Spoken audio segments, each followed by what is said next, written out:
অল্প সময়ে গন্তব্যে পৌঁছানোর জন্য ভরসা মেট্রো রেল। অফিস টাইমেই হোক বা রাতে ঘরে ফেরার জন্য মেট্রো রেল অনেকের কাছে মূল ভরসা। কিন্তু সম্প্রতি ভারতের মেট্রো রেল আবারও শিরোনামে উঠে আসছে অন্য কারণে। সম্প্রতি এক তরুণী মেট্রো রেলের ভেতরে বলিউডের জনপ্রিয় গান আজ কি রাত এর তালে নেচে উপস্থিত যাত্রীদের দৃষ্টি আকর্ষণ করেন। সোশ্যাল মিডিয়া ইনফ্লুয়েন্সার সাহিলী রুদ্র তার ইনস্টাগ্রাম অ্যাকাউন্টে সেই নাচের ভিডিও পোস্ট করেন, যা দ্রুতই ভাইরাল হয়ে যায়। সাহিলী ভিডিওটি পোস্ট করার সময় ক্যাপশনে লিখেন অন পাবলিক ডিমান্ড। ভিডিওতে দেখা যায় সাহিলী সাদা রঙের টপ এবং ছেঁড়া জিন্স পরে মেট্রো রেলের ভেতরে নাচছেন। বলিউডের স্ত্রী সিনেমার গানটি সিগনেচার স্টেপ নকল করে নাচটি উপস্থাপন করেন তিনি, যা দেখে মেট্রো রেলের অনেক যাত্রী বিস্মিত হয়ে যান।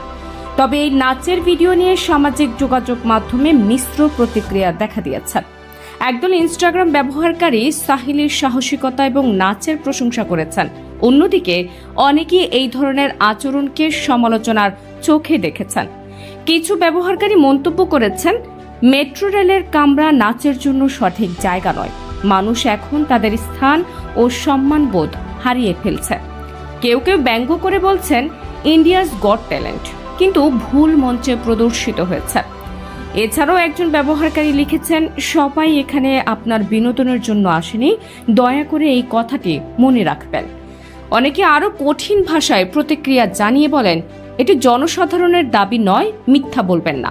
মেট্রো রেল কোনো মঞ্চ নয়, এটি গণপরিবহন, যেখানে অনেকেই তাদের কাজে যাচ্ছেন। তবে যত সমালোচনা থাকুক না কেন, সাহিলীর ভিডিওটি ইতিমধ্যেই 10 লাখের বেশি বার দেখা হয়েছে। সামাজিক মাধ্যমে এর বিপুল জনপ্রিয়তা যেমন স্পষ্ট, তেমনি এর বিরুদ্ধে থাকা সমালোচনার মাত্রাও কম নয়। এই ঘটনা আমাদের সামাজিক যোগাযোগ মাধ্যমের প্রভাব ও ব্যবহারকারীদের আচরণ নিয়ে নতুন করে চিন্তা করতে বাধ্য করছে।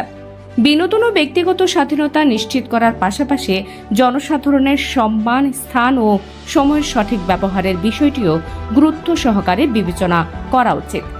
সাহিলীর এই ভিডিওটি শুধু বিনোদনমূলক না হয়ে সমাজের বিভিন্ন দৃষ্টিকোণ ও আচরণের প্রতিনিধিত্ব করছে।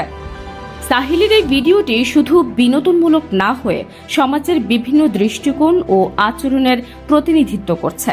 এটি দেখিয়ে দেয় ব্যক্তিগত স্বাধীনতার চর্চা করতে গিয়ে কখনো কখনো আমরা সামাজিক নিয়মকানুন এবং অন্যের সীমানা লঙ্ঘন করে ফেলি, যা আমাদের আচরণ ও পারস্পরিক সম্মানের মূল্যবোধ সম্পর্কে নতুন করে প্রশ্ন তোলে।